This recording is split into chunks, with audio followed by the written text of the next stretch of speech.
중파동은 여기서 여기까지는 대파동으로 가는 거죠. 그러니까 이게 이 정도 보였던 시점에서는 이게 여기가 뭐 글이라고 하면 이렇게 그렸겠죠. 보였던 시점으로 이렇게 그렸겠죠, 당연히. 그랬을 때는 대파동이면서 중파동 개념도 섞여 있어요, 얘는. 이런 걸 아직은 좀 구분하기 힘들겠지만, 네. 그리고 좀 더 진행을 해볼까요? 그러면 현재 여기서는 대파동밖에 안 보이죠. 현재는 중파동을 벌릴 때 중파동이 보이지가 않아요. 굳이 중파동 개념을 보자고 하면 또 여기도 사실은 중파동 개념도 될 수는 있어요. 작은 것 같아도. 그리고 중파동 개념이 뭐 이 정도 나오겠네요. 여기서부터 여기를 중파동으로 봐도 상관이 없고요. 이렇게 봐도 상관이 없어요. 이렇게 봐도 전혀 상관이 없습니다. 그 다음에 중파동이 또 나오죠. 네, 중파동이 이런 식으로 또 나오죠. 물론 이 부분 좀 퉁쳐서 이렇게 그래도 괜찮아요. 중파동.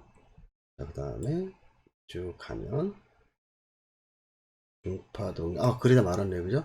아무튼 중파동을 부딪히면 또 여기에도 이만큼으로 중파동 볼 수도 있고요. 여기를 또 중파동을 볼 수도 있어요. 근데 이렇게 가버리면 이제 중파동으로 좀 멀어지는 거죠. 대파동으로 보여질 가능성이 높아지는 거죠. 그러다가 갑자기 미친듯이 급등을 하긴 하네요. 더하네요. 그죠? 더하고서 이렇게 옆으로 이러고 있다는 것은 올려도 내릴 가능성이 좀 높아지는 상황이죠. 많이 올리긴 했지만. 네, 올려도 내렸다가 또 상황을 좀 더 봐야겠네요. 이러면 이제 내리겠죠. 이러면 내립니다. 이러면 내릴 가능성이 높아져요. 그런데 시간이 끌면 여전히 상승할 가능성이 높다라고 보여지는 상황이네요. 지금 하락세를 놓쳤어요. 이쯤에서 떨어졌어야 되는데 놓쳐서 여전히 상승을 할 가능성이 높아졌죠. 그렇죠? 아무튼 이거는 뭐 제가 외워서 얘기를 하는 게 아니라 외울 필요도 없고, 자, 그래서 이렇게 저처럼 외우지 않고서도 차트를 보는 거, 어차피 흐름을 보는 건데 그 중에서도 중파동을 좀 그을 줄 알아야 된다라는 거. 근데 제가 말씀을 안 드리고 간 게 있어요. 뭐가 있을까요? 소파동을 얘기 안 했다고요? 뭐 그럴 수도 있겠지만, 자, 이제부터는 중파동 입장으로서 좀 더 보도록 해볼게요. 중파동 입장에서 보면 어떠냐면, 대파동에서 입장에서 긋는다고 치면 뭐가 보이기 시작하냐면 이제 전고점이 보이기 시작해야 돼요. 얘가 전고점이 되는 거예요. 전고점 최저점 있으면 일단 여기 제일 밑에 있는 건 전 저점이 돼요. 근데 여기가 최고점은 아니지 않습니까? 맞아요. 최고점 여기 있죠. 조금 더 옆으로 옮겨 볼까요? 그랬더니 여기가 최고점인 줄 알았더니 최고점이 더 바뀌죠? 네, 바뀝니다. 이 정도 넘겼을 때 최고점이라고 친다고 하면 한동안의 최고점이 여기가 맞겠네. 그죠? 여기가 맞죠. 얘가 지금 뭐 갭상승 갭하락이 좀 많아서 그런데 보기 나쁘시면 차트를 좀 줄여도 괜찮습니다. 어차피 보여주는 건 똑같아요. 요 정도쯤이면 우리가 이제 차트를 거의 파동으로 보기엔 차트를 읽는 게 좀 편해지는 거죠. 자, 그렇지만 좀 이렇게 원래 봤던 것 정도로 키워볼게요. 자, 이렇게 되는 거예요. 자, 이 정도가 되는 건데, 그러면 전고점, 전저점, 직전고점은 어떻게 긋습니까? 라고 얘기가 나온다고 치면, 이렇게 되면 되죠. 중파동의 고점들만 일단 그어볼게요. 중파동의 고점들. 이렇게 그을 수 있고요. 중파동의 저점을 그을 수 있겠죠? 중파동의 저점들. 중파동의 저점들. 중파동의 저점들. 중파동의 저점들. 이렇게 그을 수 있겠죠. 제가 왜 여기까지 긋냐면요. 돌파를 진짜 했는지 안 했는지 좀 보려고 여기까지 긋는 거예요. 여기서 고점을 돌파를 하죠. 더 긋게 되면 무의미해요. 여기 같은 경우는 그 돌파를 여기는 못 올라왔잖아요. 그죠? 여기 물 퉁쳐서 그리긴 했지만 어쨌든 여기로 봤어도 못 올라오죠. 이 양봉 하나로 지금 돌파를 하죠. 잘 보시면. 그쵸? 장대 양봉 하나로 돌파를 합니다. 뭐 갭상승해서 뭐 중요하지 않아요. 갭상승한 건. 그 다음에 전고점이 나오는 거죠. 그러니까 이렇게 볼 수 있는 거예요. 다른 말로 표현하면 여기는 우리가 알고 있는 그냥 전고점이에요. 전고점이 되고요. 지금 현재 차트에서는 어떠냐면 지금 이 최대로 되어 있는 부분 여기서는 지금 현재 아까 왼쪽으로 이제 과거 차트 좀 더 돌리면 저쪽 위가 이제 전고점이 있었겠죠. 어차피 거기에 올라가면 아직 한참 시간이 멀었단 말이에요. 지금 현재 보여지는 것은 최고점, 이게 전고점이 되는 거예요. 이게 쭉 연장이 되겠죠. 전저점은요, 이 선이에요, 이 선. 요거 얘가 바로 이제 전저점이 되죠. 전저점이 되고요. 자, 그 다음에 있는 선들이 고점에서 내려가면, 여기는 이거. 지금 이 고점 같은 경우는 직전 고점이 되는 겁니다. 직전 고점. 무슨 말씀이냐면, 전고점인데 바로 이전에 있다 해서 직전 고점일 뿐이에요. 그 다음에 얘도 직전 고점이 되죠. 그 다음에 얘도 직전 고점이 돼요. 근데 왜 얘는 분명히 중파동이 맞다 그러면서 여기를 안 그었을까요? 얘는 저번에 한번 설명드린 적이 있었는데, 이렇게 요 정도 갭 차이에 가까운 상태라면 고점인 상황에서는 높은 걸 따지는 겁니다. 그래서 아래 거는 인정을 하지 않아요. 얘를 깬다는 건 당연히 얘를 깰 가능성이 상당히 높기 때문에 그래요. 얘를 깼으면 얘를 깨야 돼, 거의. 물론 이게 양봉으로 돌파하지 않고 뭐 이렇게 뚝 내려올 수도 있겠죠. 근데 그 뭐 그런 상황에 따라 달라지는 거지만, 아직은 차트 읽는 게 힘드실 수 있으니까. 자, 그러면 얘는 인정을 하지 않겠다 해요. 가깝기 때문에. 자, 그러면 이 정도에 가까운 거는 어느 정도 가깝다고 볼 수 있습니까? 차트를 축소하거나 하다 보면, 이거 뭐 더 축소하다 보면 이게 뭐 거의 붙는 것처럼 보일 수도 있겠죠? 근데 그런 개념이 아니라, 지금 요 정도? 이거보다 좀 더 줄여도 괜찮아요. 그랬을 때 어쨌든, 유언으로 봤을 때 가깝다라는 느낌이 들면 요거는 아닌 거예요. 그러면 이게 전고점 여기가 아니라 여기는 어떻습니까? 만약 여기였으면 이렇게 될 수도 있겠죠? 이것도 중파동으로 인정할 만 하잖아요. 그죠? 그럼 얘는, 여기는, 인정이에요, 인정. 여기는 어떻다고요? X. 아니라고요. 요 개념, 이만큼 떨어졌으면, 얘는 인정할 만하다. 고점으로.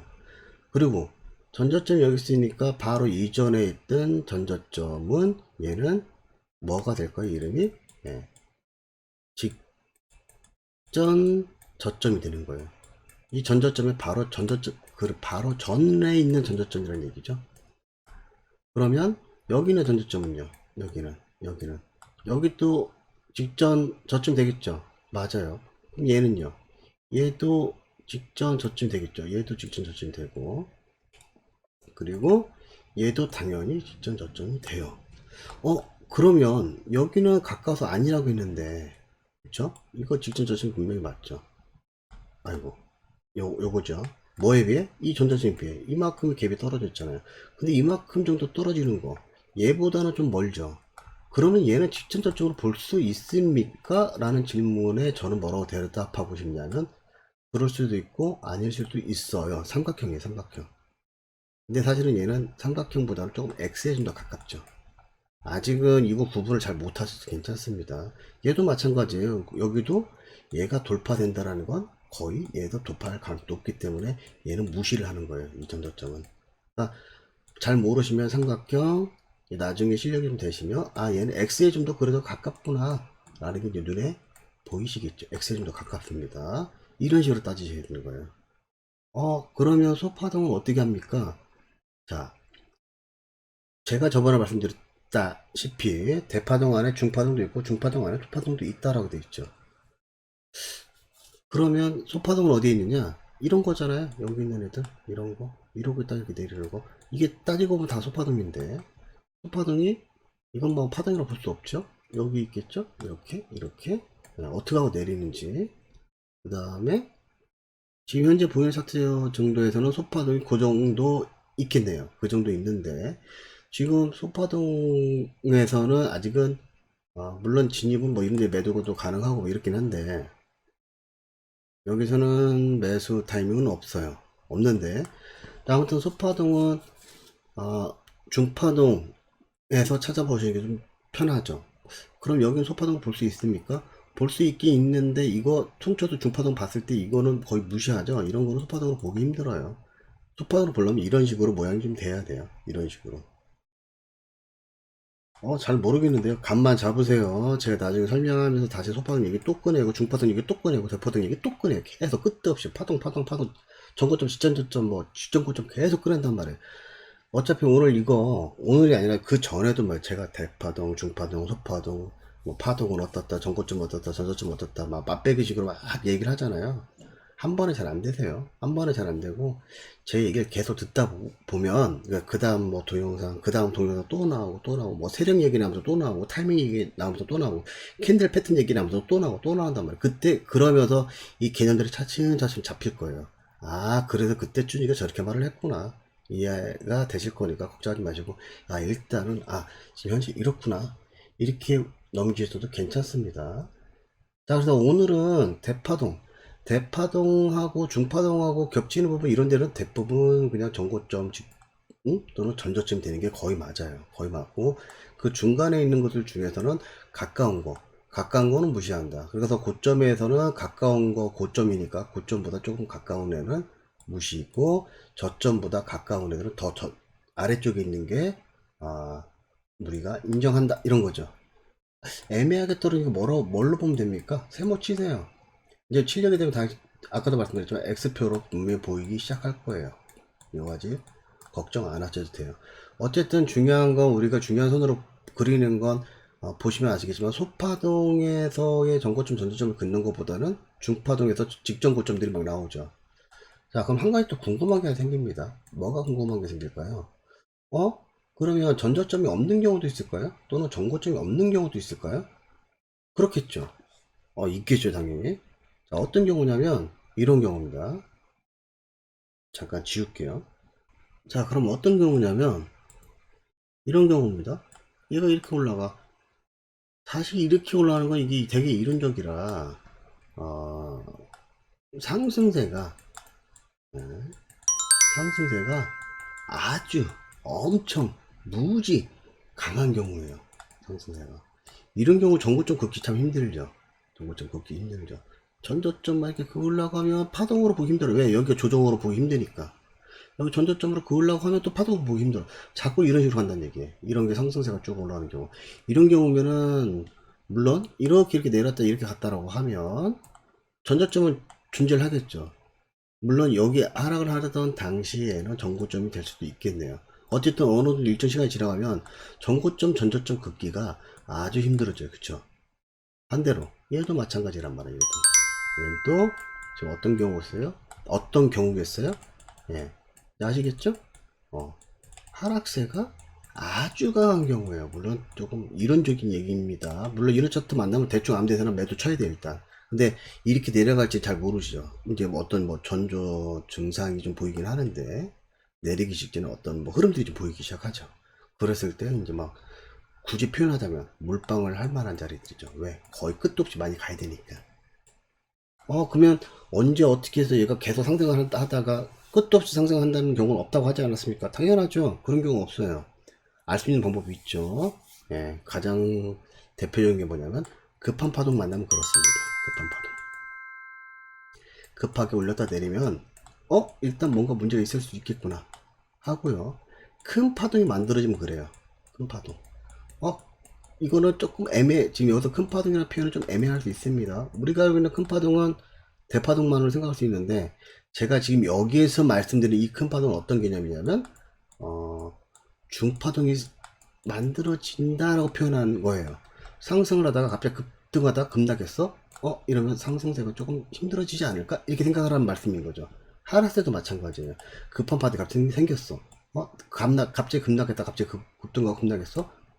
이러면 하락세가 이제 마무리를 질 수도 있겠구나 정도 이렇게 생각을 하시라는 얘기죠.